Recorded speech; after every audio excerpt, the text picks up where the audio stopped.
Well, today we are on Clark's Hill and we are fishing for white perch. We'll be using the livescope to locate the large schools and seeing if we can't catch a couple.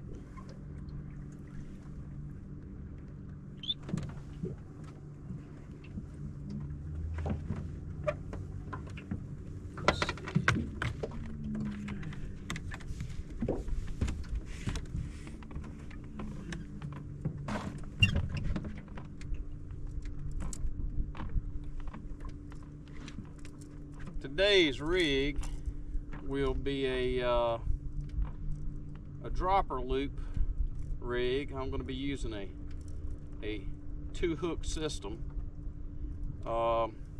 fishing with your traditional gold hooks. I'll be honest with you, size really doesn't matter as long as it's not like a 1 or a 2-aught. And basically what we'll be doing is we're going to be dropping 2 minnows down into these schools and see if there's any takers. So let's see what we got here.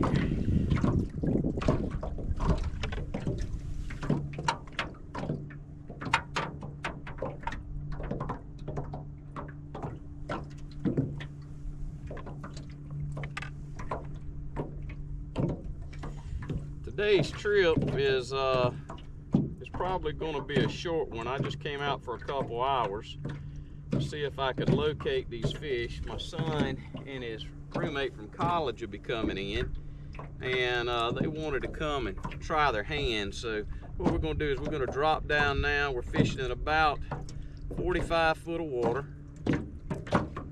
We've located a decent school, and we're going to see if these fish are going to be biting today. We're going to let it go all the way down to the bottom and lift back up into the school.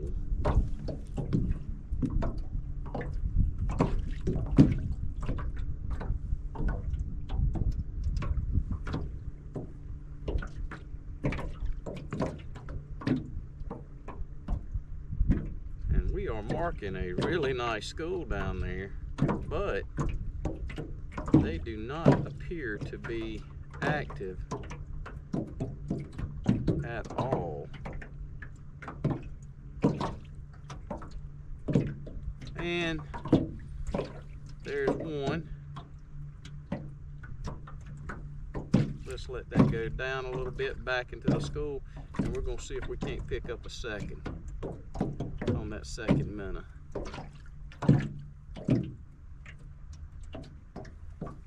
Let's see what we got. Let's see if we're dealing with white perch or if we're dealing with crappie today. It does appear that these are crappie. Nowhere near the size needed, but still a good fish to have fun with. What we're going to do is move just a little bit and reposition ourselves over a different part of this school, and we're going to drop back down.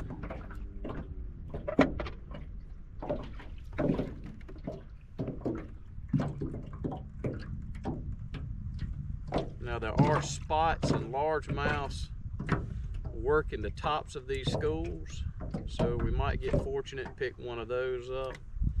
Yesterday we were out and a friend of mine, oh there we go, picked up a very nice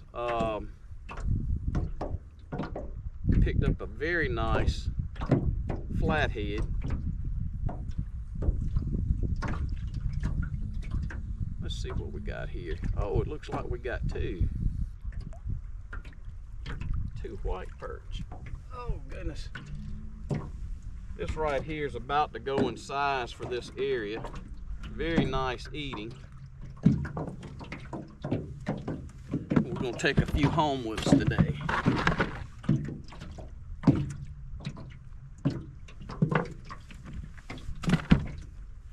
Now, for those of you that are not familiar with white perch, they're a fairly invasive species reservoirs, unless something has changed, the DNR has not placed a limit on those. So your daily limit is as many as you really want to clean.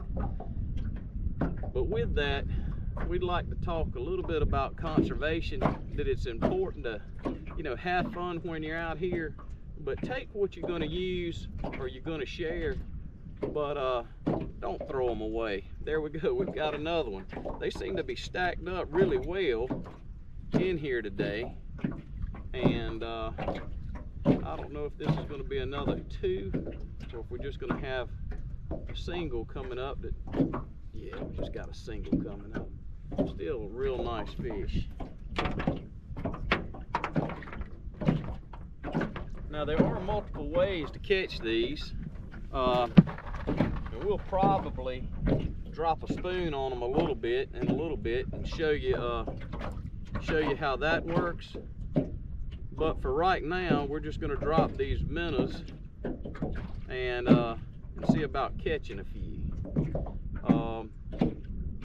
Since we're only going to be out for just a short time today, I was wanting to catch enough to carry back and probably cook some tomorrow. There's one. Let's see if the second one will grab it. Still just got the one. Oh, I believe there went the second one. Let's see what we got here.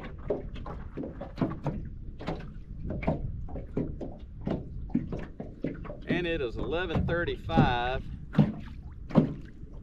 and we have already put, I believe this will be 5 fish in the boat, and we've been here maybe 5 or 6 minutes. Usually this time of year they're going to stack up really well. It helps if you have sonar, but if you don't, the fish are still catchable. You just have to take your time.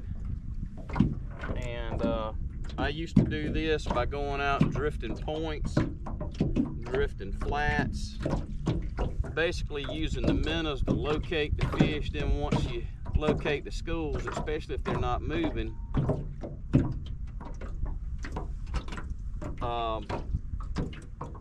changing over to the jigging spoons. If they're just sitting there, you can really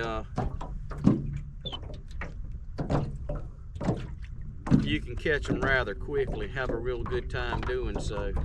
We're just going to readjust the boat a little bit, put us back dead center of the school.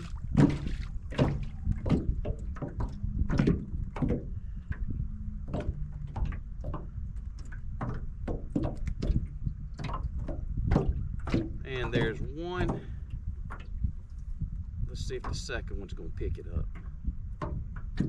There he is, and there's 2. Feels like 2 pretty good ones. We're fixing to see though. Might be just one nice one. Yep, it's just one pretty good one. I don't know if you'd call that as the old fisherman. I believe he would just call that just a regular jumbo. But they do get a little bit bigger. Give you a little better look at him. There you go.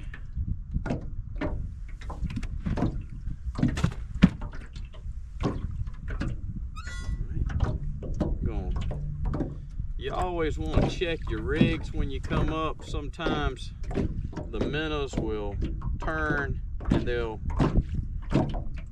basically turn the hooks back into their sides. It makes it very hard for a fish to, even if a fish that's aggressively striking, to expose itself to the barbs of the hook so that you can catch them. Let's see, let's drop this back down in there again. The fish seem to be holding fairly tight right in this area, about 44 feet of water. All right, we lift that up just a little bit. There's one. Now let's see if we can get the second one to take it.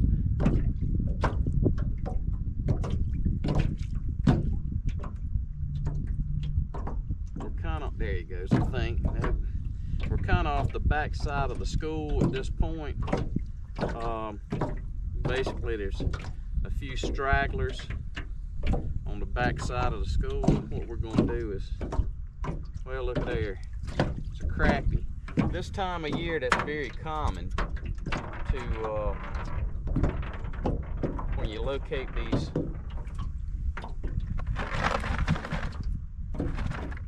perch, oftentimes it'll just be a mixed bag. We catch them with, there'll be white perch, white bass, giant catfish, small catfish, largemouth, spots, crappie, bluegill. They're just kind of all in there together, and I mean, it's just a hierarchy with the food chain. Often when you have your crappie and your perch, especially these are smaller fish, your larger predators, well, they're going to take advantage of the situation. As I'm looking here on the live scope, we're marking a lot of really large fish. I'm assuming those are probably going to be flatheads. I believe we got another two right there. Yeah, that's a good pull.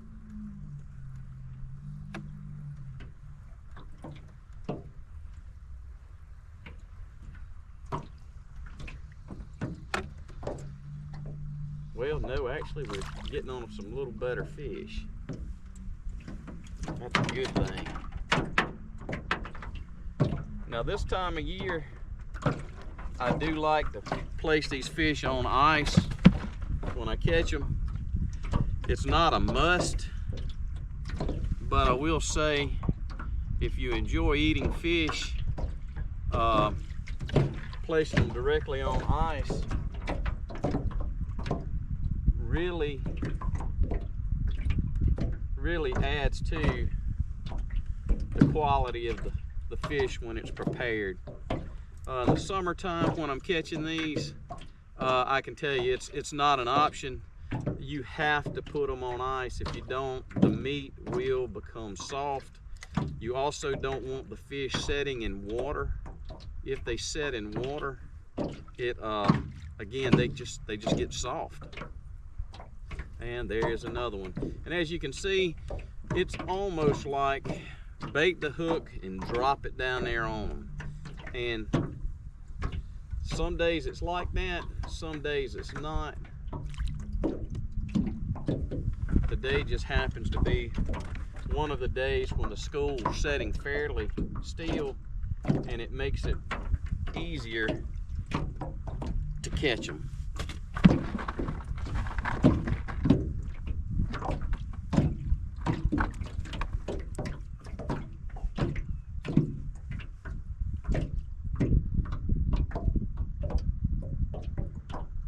Go, letting it back down, doing a little pull up, and there we go again. Now we let that one, we've got that fish as you can see, but there is also another minnow on the other dropper loop, and what we were doing is waiting for the second fish to take it, and so that we can pull them up two at a time. I do believe either this is one large one or we do have another double. And it is another double.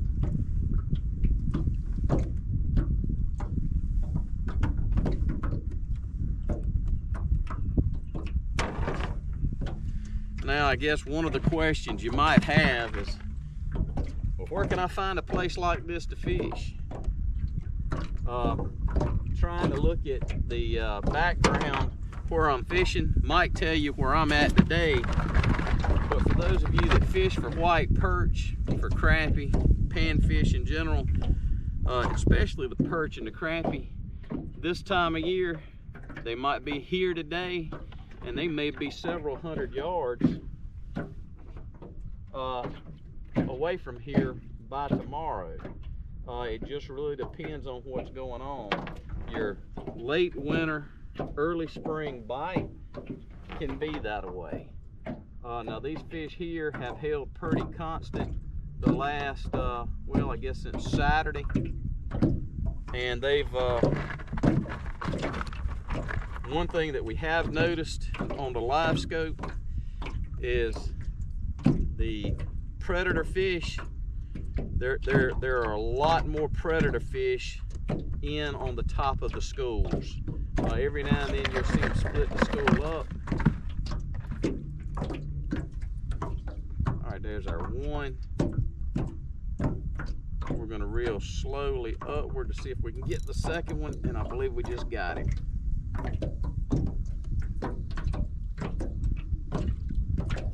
Really nice day out here on Clark's Hill today. About a 4 or 5 mile per hour wind. Must have lost that one on the way up. So it's not too bad. Water temperature's right at 50. So fish are getting ready to go into their early spring patterns. You talk to some people and they'll tell you that the crappie and stuff start to move or come off of their winter patterns when the water hits a constant 50 degrees. However, others will talk about it's around 54. For me, what I've noticed, a lot of it's dependent on the body of water that you fish. It's really important to know your area and when those changes are taking place. What a lot of people do this time of year is they are looking for those birds, because the birds are a telltale sign as to where your bait fish are going to be, especially in these clearer reservoirs. You're going to see those birds doing a lot of diving when they're active. Oh goodness, I believe we just picked up the second one.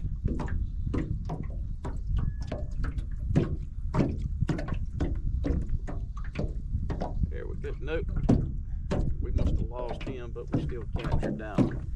If you notice, most of these fish today are all about the same size.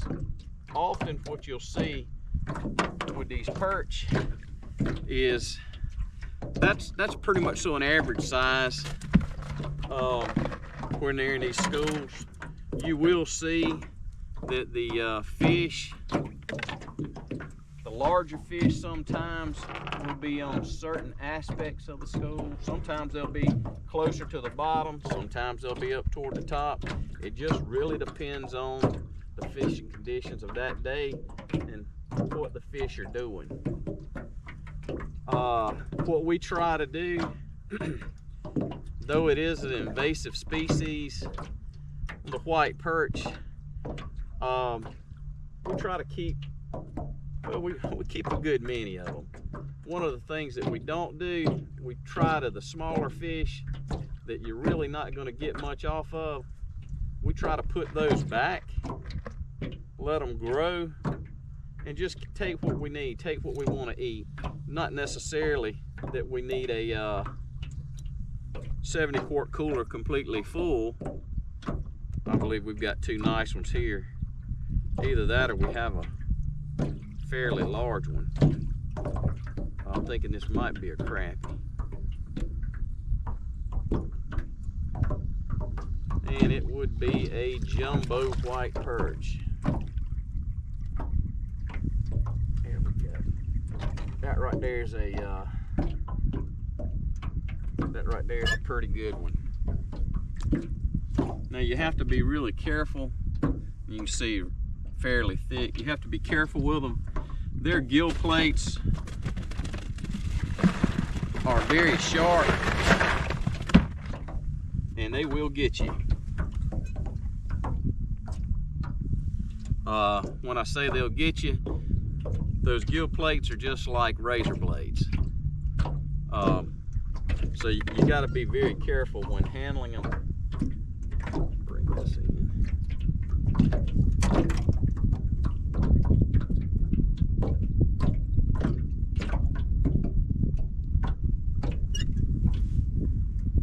Now you may notice in the background I have multiple rods back there. I try to keep things tied up where I have a spare one of these.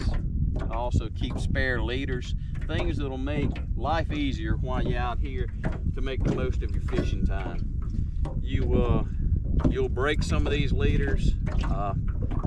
Given the conditions we're fishing in, sometimes these fish will be, you know, though these perch will be open school type fish, they will get in, they'll get in these trees, and you know, you're gonna hang up and break off. Well, it's better when all you've got to do is just tie you up another rig and go back to fishing. That way you can make the most of your time and your experience on the water for that day. Now there's a double, and as you can see, that one on the bottom is considerably smaller than what we've been keeping, so we will be returning it to the bottom. Now, a lot of times people will tell you when you're in this really deep water, you got to be careful. These fish will get the bends, they won't return well back to the bottom. That's a yes and no. With crappie, it can be very difficult. With white perch, often they're just gonna turn around and go straight back down. The key is getting them off the hook, getting them back in the water. If you feel bad about turning them loose, you see one that comes up, one thing you do have to realize, there are a lot of predatory fish in the area. That and the loons are going to take in, they're going to enjoy what you put back into the lake. It's not going to go to waste. We have actually seen them foraging right up almost next to the boat. Oh goodness. Now, oh goodness. We actually have a largemouth trying to take that perch on the line. I think he got it. Nope, he just we actually had two, and a largemouth, or one of these big fish, came in, and he had actually grabbed it. What we have had happen in the past is when those fish would grab it,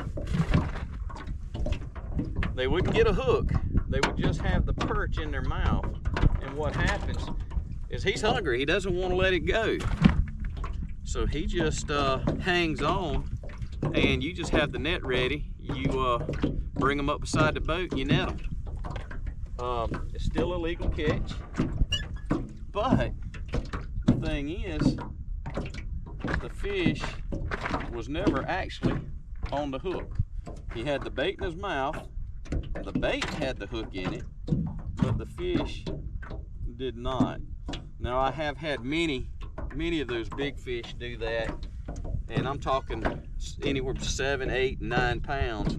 And what'll happen is, if you don't try to keep them down, and you're usually going to get one swipe at them when they're when they come past the boat, they're going to do what largemouth do, and that means they're going to throw that lure if they can. These fish are very active. I believe we've got two again, and there comes that largemouth or catfish or whatever it is again. He missed it. It almost makes me wish I had a larger rod today to mess with them, see what it is. That's another double.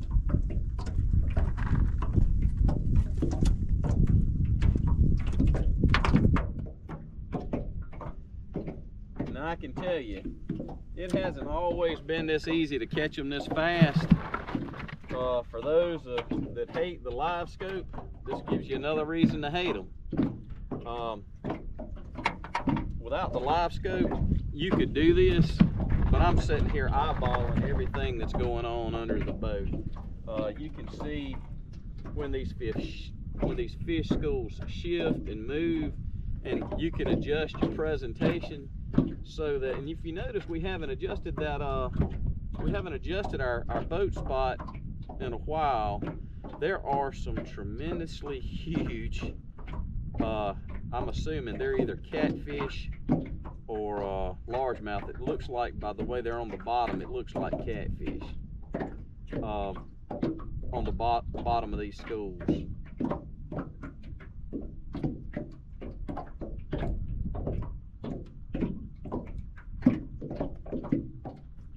So I guess everything is feeding up for the spring right now. There we go. I believe we just got the second one. There we go. I feel like two really good fish. Now the thing about this too, now I'm running mono on this particular rod just because I just spooled it up this spring, well actually late winter, and I saw no need in taking it off yet because it hadn't started curling.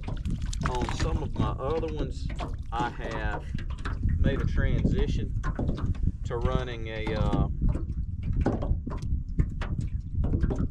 braid with a short mono leader, and that prevents having the problem with the kinking line that some people will experience, especially if you're doing a lot of shallow water fishing, and then you start to fish some deep water and you're using a little bit lighter rigs. You'll experience a lot of line kinks, and those line kinks, well, they can make for your fishing experience not to be all that in a bag of chips. Now, what we have is we have a few perch down there and a lot of predator fish. So those predator fish have actually pushed these schools of perch out of our current zone. We're going to see if we can't get one of these. I'm assuming it's going to either be largemouth. These actually looks like spots or largemouth. See if we can't get those to take those minnows.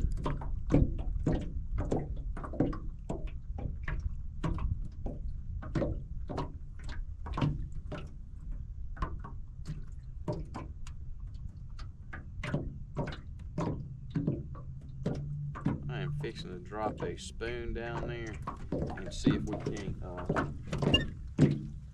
get one of those larger fish to take it real quick. Put this up here, turn this sideways, let the minnow sit there in the water so that they don't dry out, and we're going to drop this down here.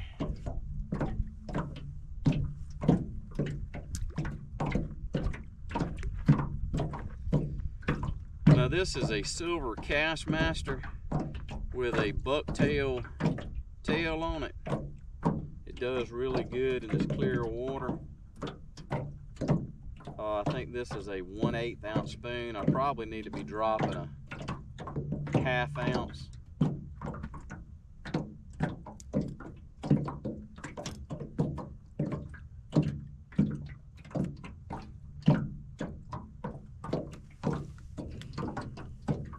Let's see.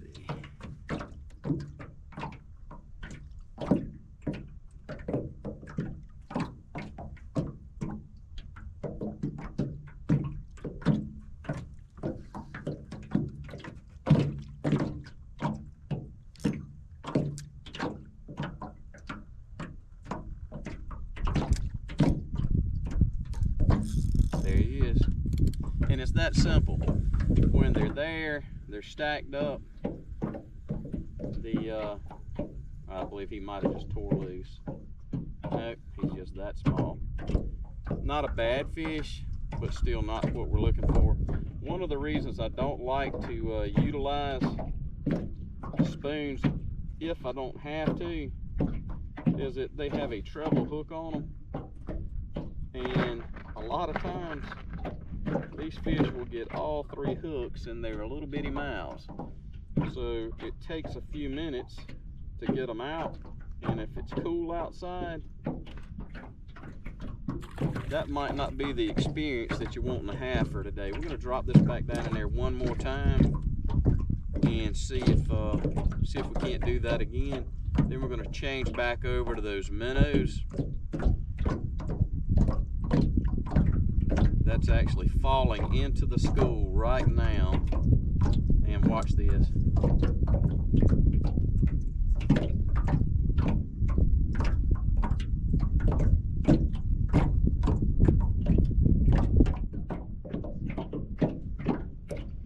Let it go all the way to the bottom now.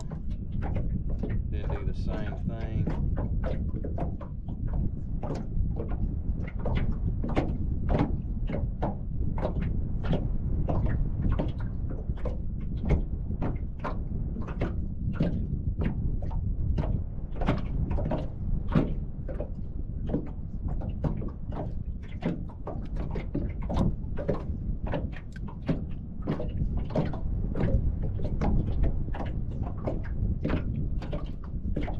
Not really much to working a jigging spoon. You're letting it go down, make contact with the bottom. You can see you got the little bit of slack in the line there, and then it's just a quick lift. And I always try to keep the contact with my line, because a lot of times they're going to hit that on the fall, and you can feel the bites. Now, using the live scope, I can kind of see what's going on down there. And to be honest with you, the reason we hadn't had a fish pick that up yet is because those larger predator fish have, I mean, when I say they have pushed those fish, they have pushed them either to our left or right or back or front. I'm fixing to take a look and see.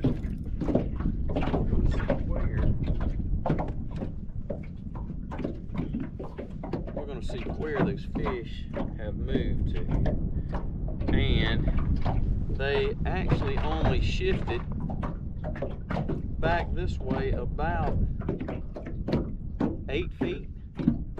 So we're going to take this off anchor. We're going to give ourselves a little push and center us up on the school. We're going to get our minnows back out. We're going to drop those down and see if they're still biting.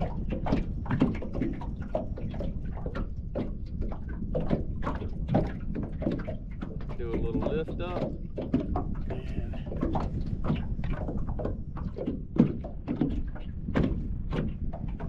There's one.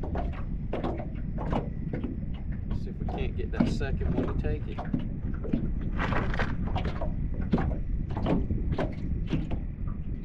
Usually what will happen when that first one breaks the top of the school, those fish will actually start coming up, and the second one will take it at that time. Now, that happens to be crappie. That's getting closer to what you would call a keeper, but we are not looking at keeping crappie today. Our focus is on these white perch and establishing what type of fish we have here. It seems that it's pretty good size, and it's going to be I think it's going to be a very good trip for my son and his roommate tomorrow to come out here and give these fish a go. Now, we'll probably bring y'all along with us so that y'all can see some of the shenanigans. Plus, it might be an opportunity for y'all to see us lock into some more of these big Clark Hill flatheads or largemouths. Let's see.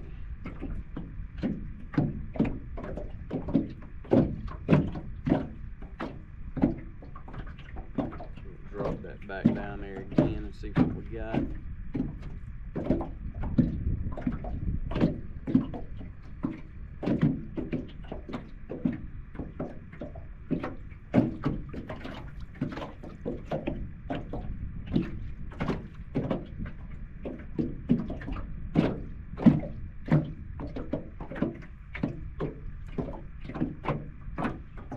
those of you that are not familiar with Clark's Hill is a rather large lake. It's got a lot of shoreline.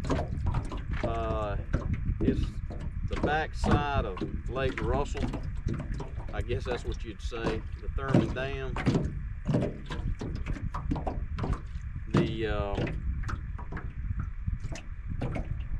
I don't fish the lower end of the lake that much. I normally put most of my efforts into the upper lake, and that's what I would suggest to anyone that wants to get out, whether you're fishing from the bank or you're fishing from a boat. The advice I would give you is pick an area and fish it. Give it a chance. Get to know the area that you're in, because if you go to an area and you try it out today and you're like, well, we didn't catch anything, there's no fish there. Well, I'm gonna tell you, you might be passing up on some really good fishing. There are days when I come out and when I say it's hard, I mean I put in my time trying to find a fish. Some days I find them, some days I don't. Like today is a found day. These fish have definitely been found.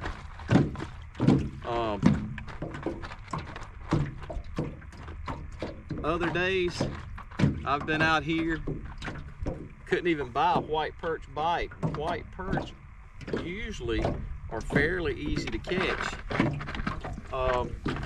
if you'll use your electronics and you're fishing from a boat. You can find them pretty good. Let's see what we got here. The fish have changed again. There's some fairly large fish in this school, but I'm going to be honest with you, I believe there are some crappie mixed into this, judging by the size, and those crappie look to have some size to them.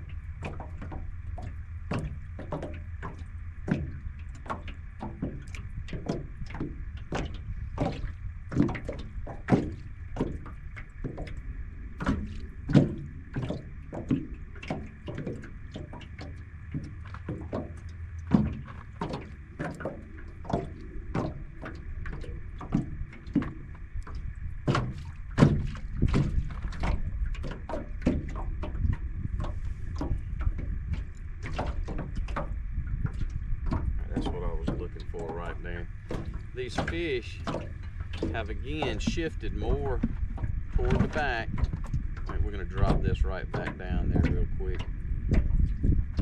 If those are spots, I'm going to see if I can't get one of them to take it.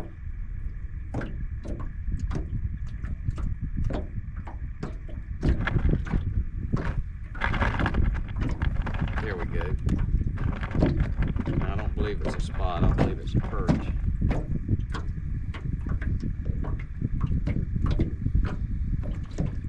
Still just as fun to catch. Well, you know what? I was wrong.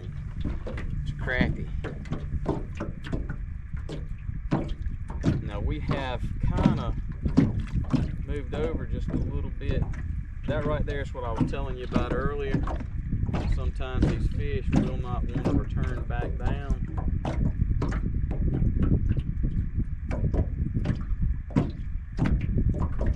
I'm going to see if I can't revive him.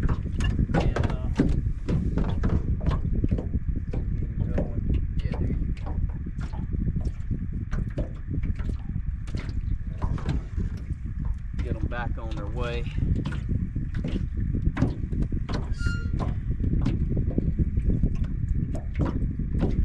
Now they have shifted back up under the boat again. So see, the fish are just constantly moving down there, 6-8 feet this way. It all depends on where you're setting on the school as to, you know, how successful you're going to be. Sometimes these fish sometimes the edge of these schools, I think that one just, nothing's still on there. They'll just come right off. I believe this is 2 crappie. Nope, it's just 1. We're fixing to shift our location again. It appears that this may just be crappie, and instead of catching these fish and taking a chance on them not going back down, we're going to see if we can locate the perch.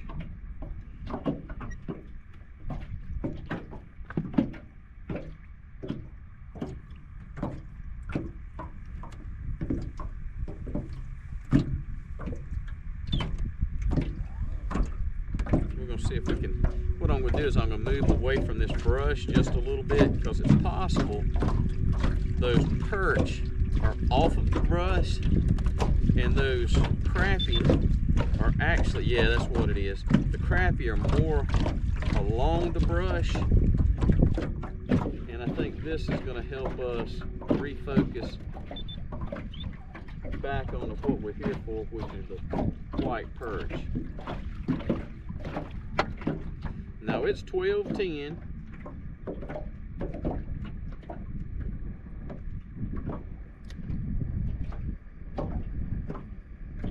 And so far, we've had a pretty good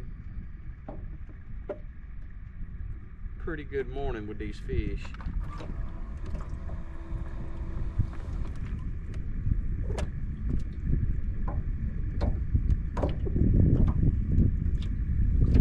That is what has taken place, I believe, is those perch have shifted a little bit more. We're going to take a further look out. We're going to run this out about 120 feet,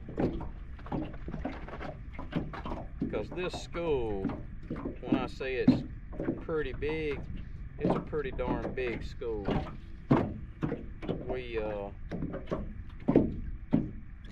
There they are. They actually have moved over. There's a ledge that goes 45 feet up to 12, 15 feet. And those fish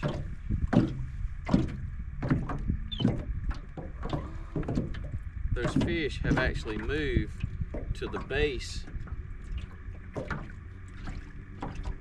Actually to the base and up.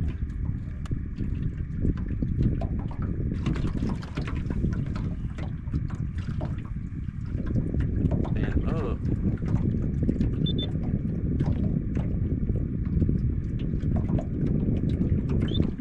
Anchor right here. And up the side of this thing.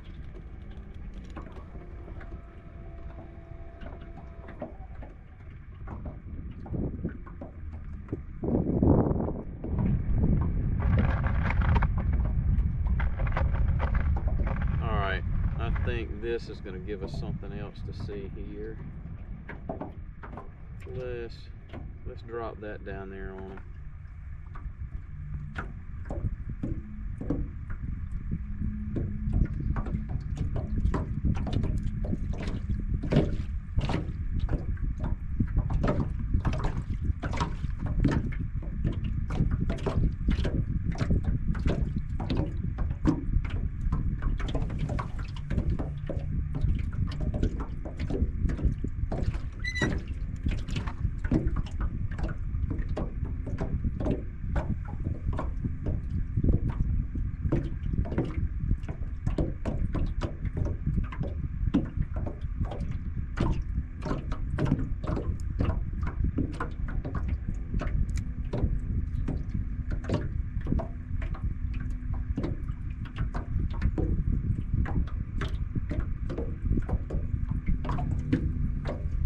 There we go.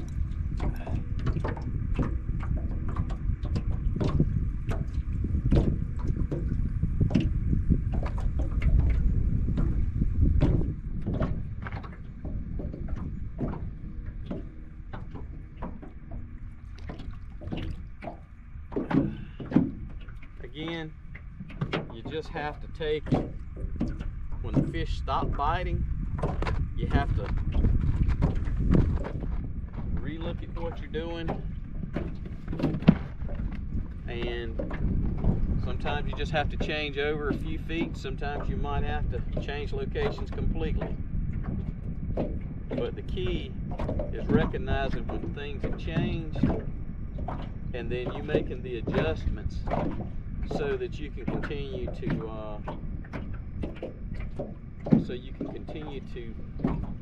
catch.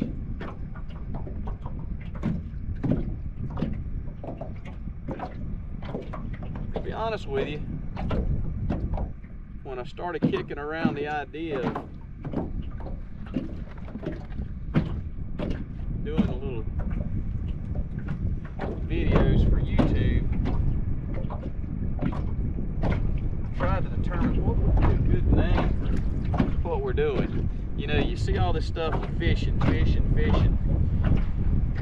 I'm actually thinking we might title our channel Catch It. Go and catch it, because that's what it's all about.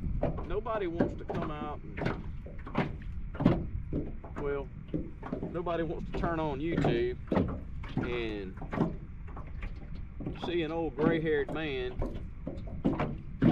talking about fishing and not catching anything, not giving you any tips that can help you improve your skill sets and help you improve your catch rates.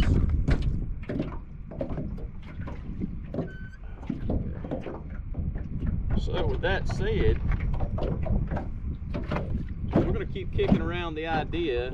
Right now we're going to keep making these videos, but at the same time we're going to kick around the idea of what would be a good name for our YouTube page. Now what we did is we had some larger minnows in there, and I put those larger minnows on, setting them down to see if I couldn't get one of those spots or one of those really big catfish to grab it. We've got one looking at it, but now he swam up, took a look, and left. And that's the thing, for those that think if you've got one of these forward-facing sonars that, hey, you're going to catch all these fish, well, I'm telling you, and I'll give y'all a screenshot of it in a little bit. The sheer volume of fish that's actually down there, they're not all biting. So I hate to say, don't be a electronics hater and know they're not going to catch all the fish out. They can improve your catch rates. They can help you become a more efficient fisherman. The key to it is, well, conservation. It's important that, you know, take what you need, leave the others for another day, and use the tools you have responsibly. Now we're fixing to use the tools we have responsibly by going and looking and seeing if we don't have another school somewhere close, so that we can get out of this area. It appears that the crappie have moved back into it, and that they are staged pretty well. So we're going to crank this thing back out to about 100 feet, 120 feet, and we're going to go and see if we can't find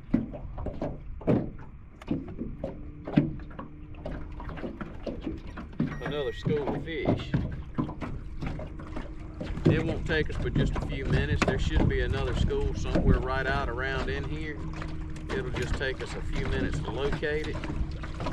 Y'all be patient with us. This is part of, and like I said, it wouldn't take but a few minutes, and there they are.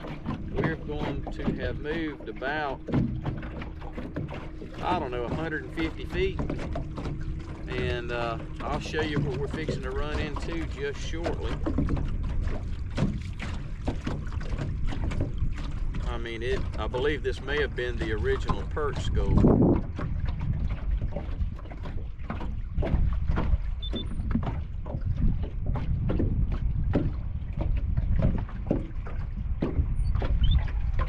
That there.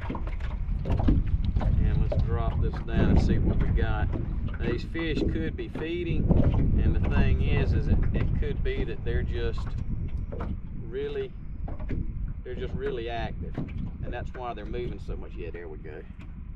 Oh yeah, it's a big school of perch. I think there he goes. Oh, there we go.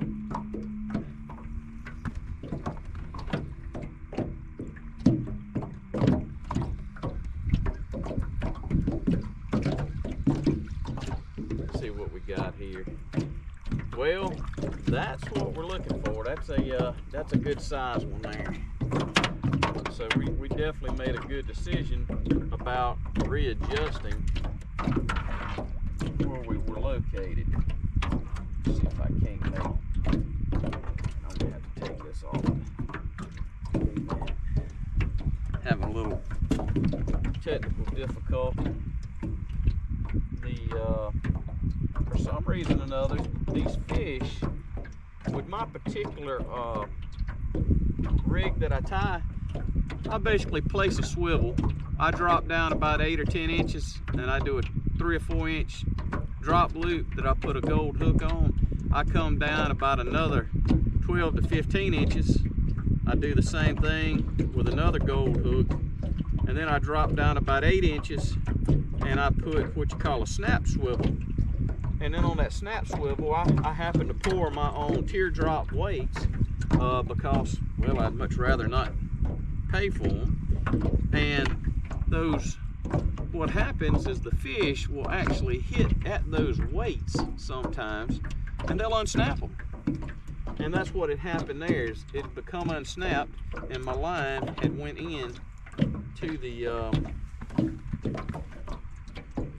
snap. All right, dropping him back down. Fish are still down there really heavy. Lift him back up into the school. Just had a little bite. For some reason or other, they didn't take it. All right, there's one. Now we're gonna give it a second, see if the second one will get on there. What that also does, when you have the fish and you let them kind of swim a little bit, those fish, it will entice them to becoming more active because they want to feed as well, and they think, oh well, there's something going on here. That's a small guy. We're going to drop him back.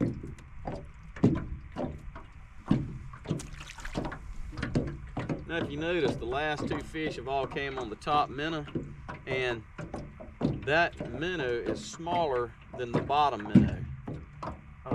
It's a possibility that those fish are not going to want to feed on that larger minnow. It's possible. I have caught them on larger minnows, but cutting them, and I've also caught them on the smaller ones. So it just, it just really depends on, well, it just depends on them.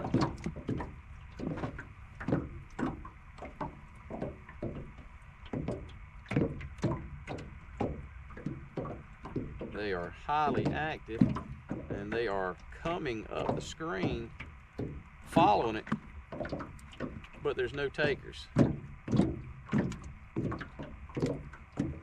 Drop it back down to the bottom, try it again. We got some predator fish that just ran through the schools, and it just made them go every what kind of way. Now the big school is actually shifted now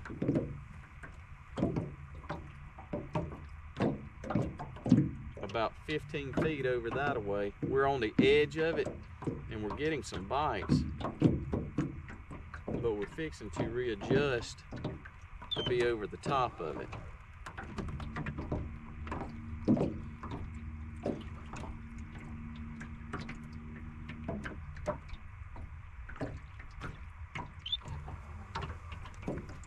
see what we got here. I believe they have already cleaned that up.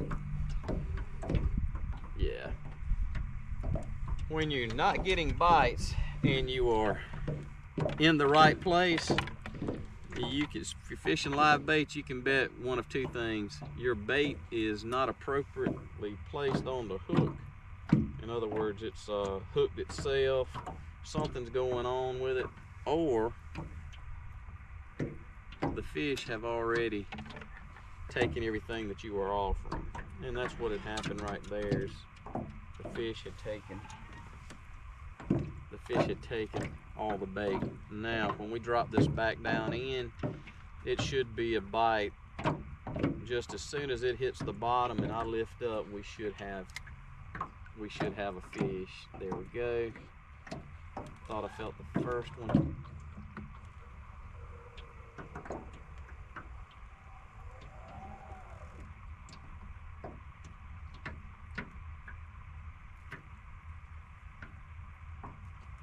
Not sure what took place right now.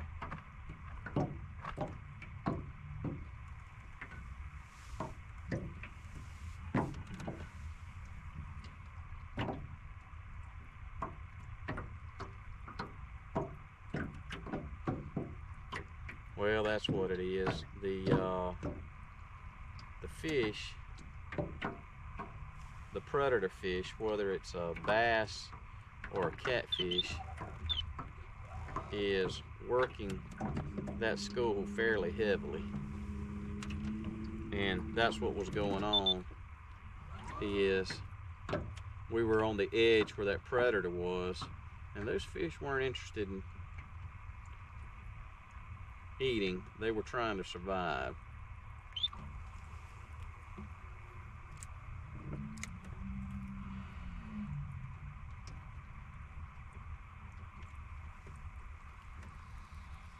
There we go.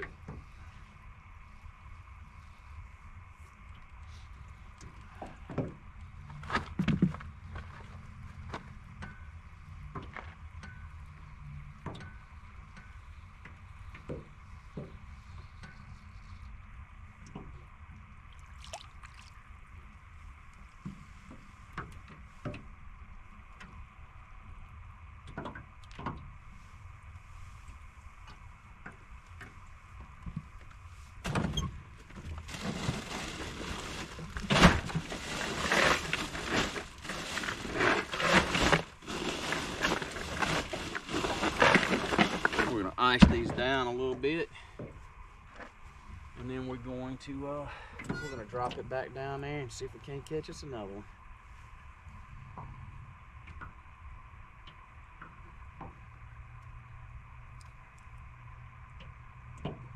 And there he is.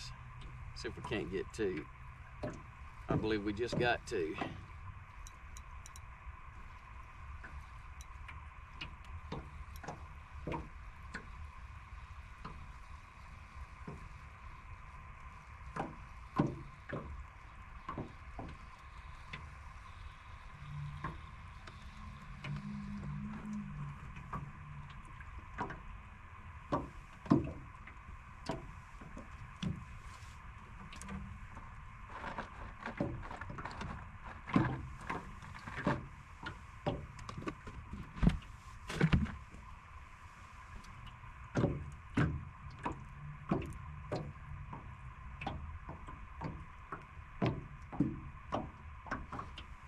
Not a bad one. Not a bad one. Both of those minnows look like they've seen better days, but we're going to drop them back down. And whoop, the fish has changed directions on us again.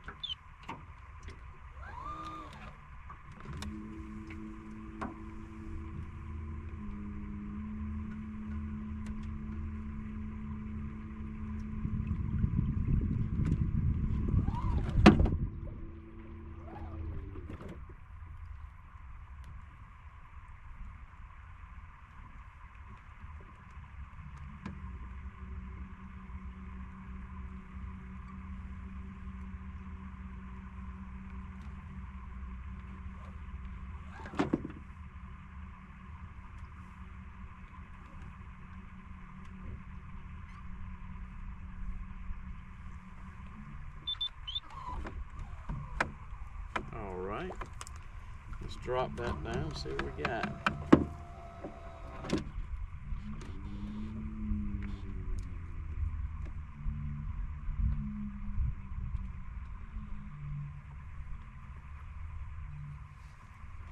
Well, there we go.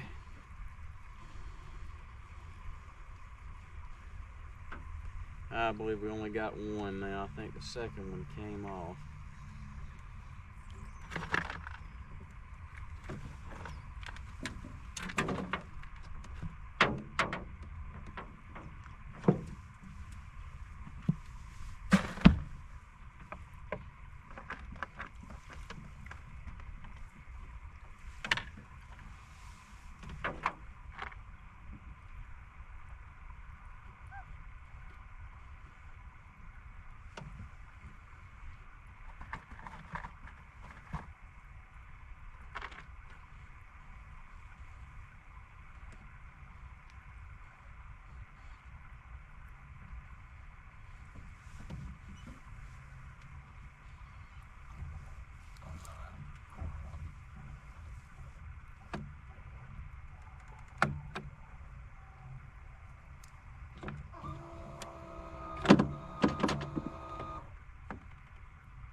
Alright, we're going to do a little adjusting.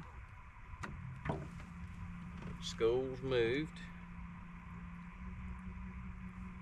And for those that have that fish for white perch and you don't have the live scope and you don't have any other electronics, you're basically just fishing places you know they've always been, that kind of thing, and you wonder what's going on. You know, the fish, they were biting really well and then all of a sudden they're gone.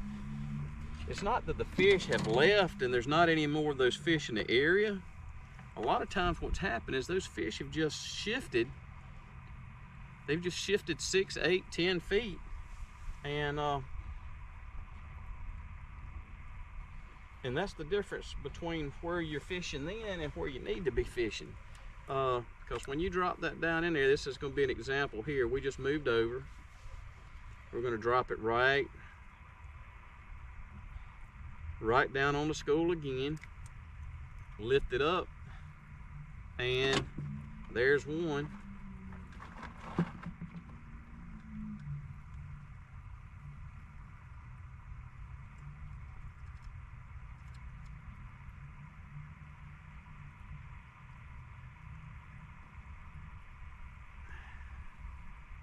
Trying to get them to take that second bait. I don't know. I think that might have been it right there. I think that might have been the second one.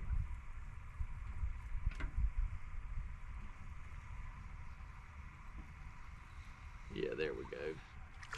Now, one of the fish we didn't talk about earlier that would possibly be in those groups are your juvenile stripers. And as you can see, they'll be right in there with them. And what I normally do is give them a pitch back, but that's up to you and your area and what the legal sizes are.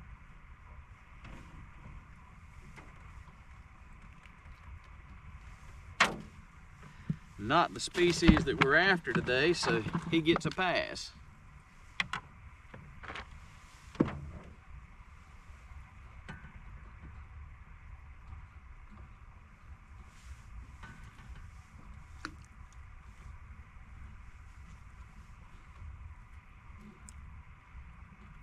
Now the fish they were up 15 foot off the bottom like a big old mushroom cloud, and now they are laying directly on the bottom. So that's some things when you've got your electronics that you have to pay close attention to, is sometimes the fish will be there, and it depends on how well your particular sonar can separate the fish from the bottom contour.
And what I normally do is I like to let it hit the bottom and then just start raising it up, and you can feel them.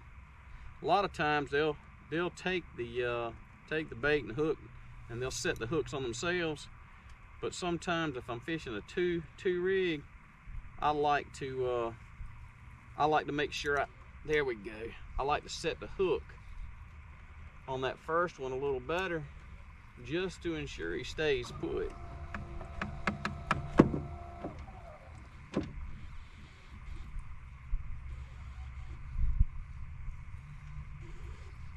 And I thought I had two, but I ended up with just a jumbo.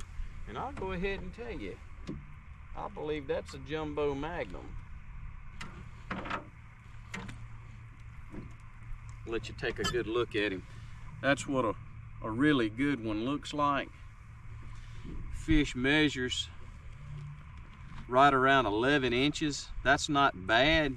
I have caught them up to almost 14 inches. But those are very nice ones.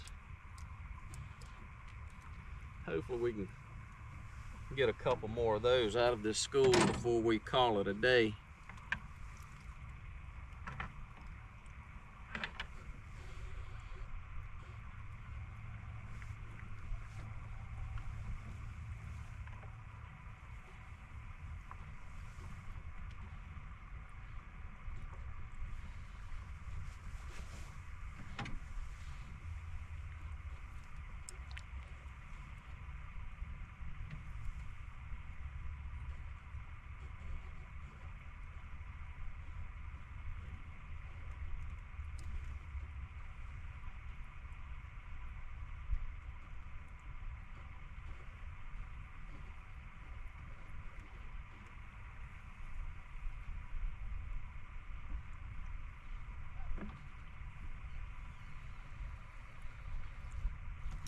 There we go.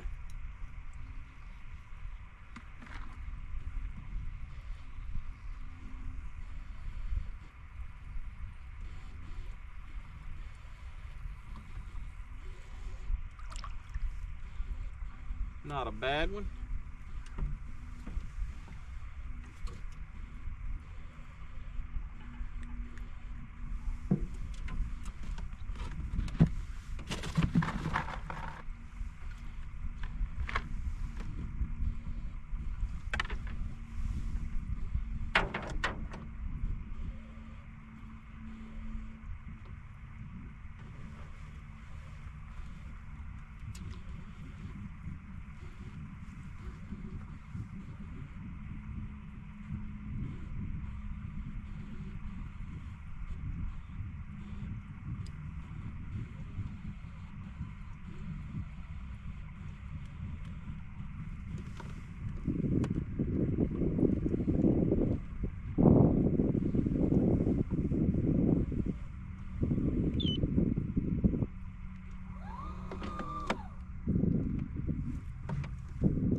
You also have to be careful with these little stripers. Their gill plates are fairly short as well, or sharp as well, and they'll cut you.